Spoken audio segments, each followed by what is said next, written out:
Let's start your snap interview for highway engineering as you have interview for Uttarakhand Public Service Commission assistant engineer post.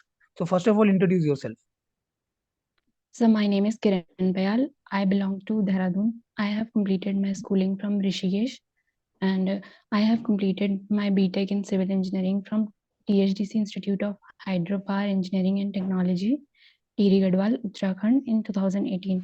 I have completed my project on comparative analysis of uh, fly ash brick and plastic bricks, and I have done my training in PWD Dehradun for 1 month. Thank you. 2018 के बाद आपने क्या किया है, किरण? Sir ये preparation ही की है government exams की। ओके, आप मुझे बताओ, as an example you are travelling, तो कैसे पता करोगे कि आप किस हाईवे पे चल रहे हो? ये कैसे पता करोगे वो हाईवे है कि रोड है? सर हाईवे के लिए तो माइलस्टोन्स लगे होते हैं, हम्म, जैसे स्टेट हाईवे के लिए ग्रीन होता है और अदर अदर टाइप्स के लिए वो लगे होते हैं। और रोड में सर रोड बेसिकली वो होता है कि जिसमें ट्रैफिक कम होता है, हाईवे में ट्रैफिक कंपैरेटिवली ज़्यादा होता है। हम्म। तो रोड जो हाईवे और रोड को कैसे डिफाइन करोगे? सर रोड हमारी जो होती है वो रोड में हमारा वैसे कम ट्रैफिक होता है, हाईवे में ज़्यादा ट्रैफिक होता है। हम्म, और रोड सर हमारी कटिंग और फिलिंग दोनों में हो सकती है और हाईवे जो हमारा होगा वो फिलिंग में होगा। हम्म, ठीक है। शोल्डर का नाम सुने होंगे। Yes sir. पर्पस क्या होता है शोल्डर का? सर शोल्डर का एक पर्पस तो ये होता है कि जो हमारी रोड की एजेस होती है वो उन्हें प्रोटेक्ट करता है किसी भी अब्रेशन वगैरह से। और ऐसे होता है वो हम इमरजेंसी के लिए भी यूज़ कर सकते हैं, इमरजेंसी पार्किंग के लिए एज अ वो रैंप यूज़ कर सकते हैं उसे। और पार्किंग के लिए भी शोल्डर हमारा यूज़ हो सकता है। मिनिमम विड्थ कितना है अगर मैं रूरल हाईवेज की बात करूं? 2 लेन नेशनल हाईवे की मैं बात कर रहा हूँ। Sir 2.5 metre. रूरल हाईवेज के अंदर कौन कौन से यहाँ पे हाईवे फॉल कर रहा है, ये रोड फॉल कर रहा सर आई थिंक ये सब रूरल हाईवे के अंदर ही आता है, national highway, state highway, major district road, village road. है? विलेज रोड नहीं आता किरण। Okay sir. और एक्सप्रेस वे किस में आता है? सर ये नहीं sir, expressway rural highway में नहीं आता। कोड बताओ मुझे ज्योमेट्रिक डिजाइन का। सर खुद तो याद नहीं है। हम्म, अच्छा, सुपर एलिवेशन को डिफाइन करो, क्या होता है?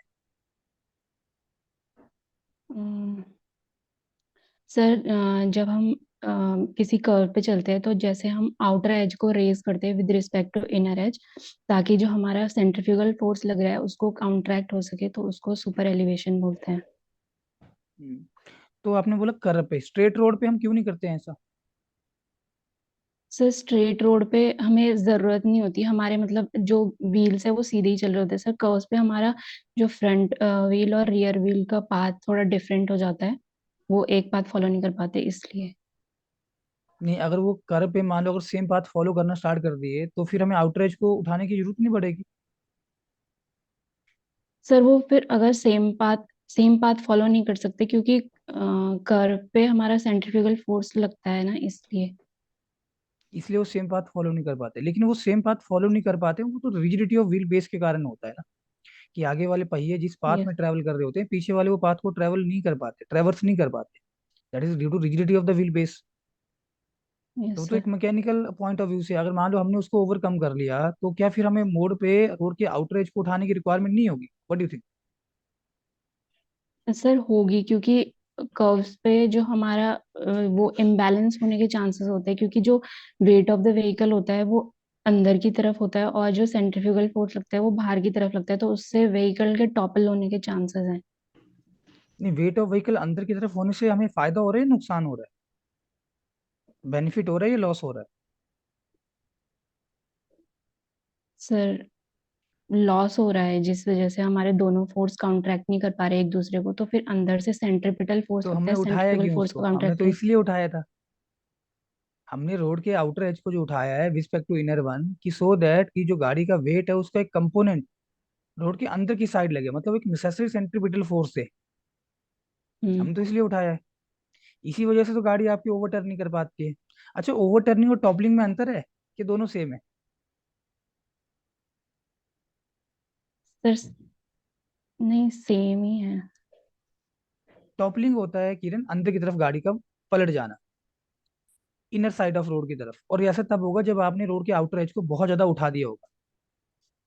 ओके। इसमें एक वर्ड आता है इक्विलिब्रियम सुपर एलिवेशन, सुने हो नाम इसका? Yes sir. क्या होता है ये? सर जब हमारा मतलब प्रेशर जो होता है आउटर और इनर व्हील्स पे इक्वल हो जाता है तो फिर उसको बोलते हैं। हम्म तो उस केस में गाड़ी ओवरटर्न करती है कि टॉपल करती है? तो उसमें टॉपल करती है, फ्रिक्शन हमारा जीरो हो जाता है। नहीं, ना तो गाड़ी उसमें ओवरटर्न करती है, ना तो टॉपलिंग करती है, ना तो लेटरल स्कीडिंग होती है, ना तो यहाँ पे स्लाइडिंग होती है।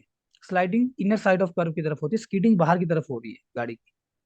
प्रैक्टिकली सोचो कि स्ट्रेट से मान लो गाड़ी 90 kmph की स्पीड से चल रही है। सेम स्पीड से अगर आप कर्व को ट्रेवर्स करने की सोचोगे, मोड़ मोड़ोगे, तो आपको ऐसा लगेगा कि आप बाहर की तरफ फीक रहे हो बेसिकली, तो लेटरल स्कीडिंग हो रहा है वो। गाड़ी मान लो पलट गया ऐसे, ओके। जिसको हम ओवरटर्निंग बोल रहे हैं। अगर बहुत ज्यादा आउटर एज को उठा दो तो गाड़ी अंदर की तरफ पलटेगा, जिसको हम बोलते हैं टॉपलो होना, टॉपलिंग। Okay sir. समझे बात को? तो गाड़ी अगर मान लो कोई स्लो मूविंग व्हीकल है और आपने स्लो बहुत ज्यादा दिया, तो गाड़ी आपका क्या करेगा, वो स्लाइड होगा फिर अंदर की तरफ, स्लाइडिंग इज देयर। यस। अच्छा, मुझे बताओ कि मैक्सिमम सुपर एलिवेशन कितना है प्लेन टेरेन में? सर 4%। हम्म, और मिनिमम? सर मिनिमम कैम्बर के इक्वल होता है। तो 4% ये प्लेन टेरेन में है कि ये बिल्टअप एरिया या अर्बन रोड के केस में था with large number of intersections? Sir plain terrain. Plain terrain में तो आईआरसी ने 7% दिया है किरण, 7% विद स्नो बाउंड, जहाँ बर्फ भी पड़ रहा है। प्लेन और रोलिंग दोनों में 7% दिया हुआ है।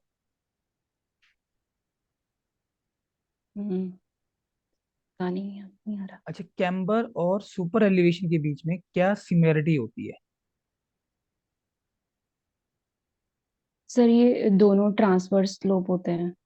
हम्म, दोनों ट्रांसफर स्लोप, यस राइट। अच्छा, रोटरी आपने देखी होंगी, यस सर। ठीक है? तो वहां पे भी हमारी जो गाड़ी होती है वो एक तरह से सर्कुलर पाथ में ट्रेवर्स कर रही होती है। यस तो उस केस में बताओ मुझे, उस केस में सुपर एलिवेशन कैसे प्रोवाइड करोगे? सर उसमें सुपर एलिवेशन की जरूरत नहीं होती। हम्म, तो कैसे फिर टैकल करोगे सेंट्रीफ्यूगल फोर्स को?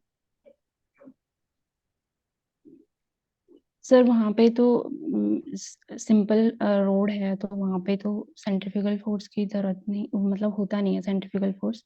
क्यों, गाड़ी तो कर्व में है वहां पे। अगर रोटरी है, तुम गोल चक्कर काट रहे हो, तो जब भी गाड़ी स्ट्रेट से सर्कुलर पाथ में जाती है सेंट्रीफ्यूगल फोर्स इज देयर। तो उसको कैसे बैलेंस करोगे? सुपर एलिवेशन दिए नहीं हो, ये सही है, हम सुपर एलिवेशन नहीं देते हैं, दैट इज ओके। तो कैसे टैकल करोगे फिर सेंट्रीफ्यूगल फोर्स को? सर वहाँ पे स्पीड स्लो होती है तो फिर इसलिए सेंट्रिफ्यूगल फोर्स की जरूरत।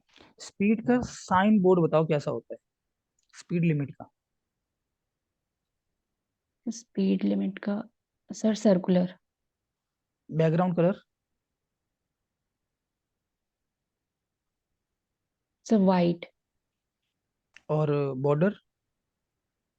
Red colour. और नंबर किससे लिखा होता है? Sir black. और इस साइन बोर्ड का पीछे का कलर, ये तो आपने पूरा बता दिया, इसके बैक साइड का कलर क्या होता है? Sir grey colour. Good. Height कितना होता है इसका? Sir I think 2 to 3 metre. और रोड के एच से कितना डिस्टेंस पे लगाते हैं? Sir 30 centimetre, I am not sure. ठीक है, so let me give you feedback Kiran. अभी इंटरव्यू कब है आपका final?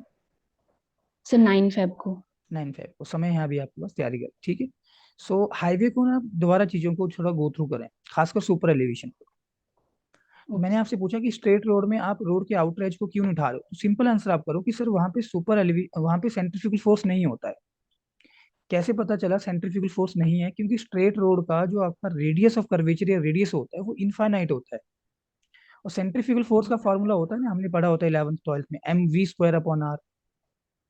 Yes sir. Centrifugal force mv² upon r होता है।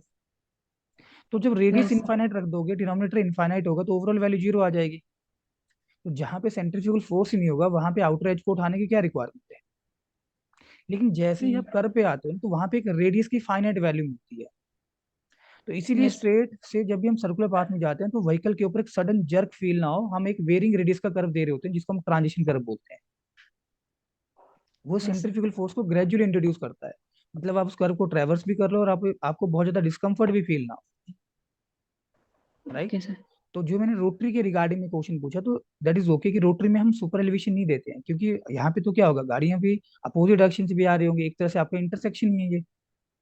जो यस सर। रोटरी है वो एक तरह से आपका इंटरसेक्शन है। तो उस केस में क्या किया जाता है, हम फ्रिक्शन से ही उस सेंट्रीफ्यूगल फोर्स को टैकल करने की कोशिश कर रहे होते हैं। हमारे पास फार्मूला होता है ना, E+μ = v² अपॉन 127r।